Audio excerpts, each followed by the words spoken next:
पाकिस्तान बिस्मिल्लाहिर्रहमानिर्रहीम। अस्सलाम वालेकुम।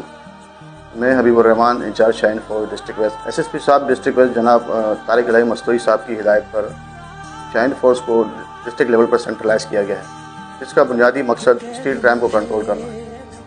शाहीन फौज के जवानों ने पेशा वाराना महारत का मुजाहरा करते हुए स्ट्रीट क्राइम समेत दीगर जराइम में मतलूब मुलजमान को गिरफ्तार किया। आवाम की जान और माल के तहफ़्फ़ुज़ के लिए डिस्ट्रिक्ट वेस्ट पुलिस में हमा वक्त कोशां हैं। तो स्ट्रीट क्राइम को कंट्रोल करने के लिए मज़ीद इक़दाम किए जा रहे हैं। ये भूल गए थे पाकिस्तान पाकिस्तान सिंध पुलिस सिंध पुलिस। हर तो फिर सोच के बाद आया, एक सोच पे है मीनार बना, एक सोच पे है मीनार बना, वो सोच संभाल भी सकते हैं। सब अपने नजरिए पास रखो, हम अपना नजरिया रखते हैं। सब अपने नजरिए पास रखो, हम अपना नजरिया रखते हैं।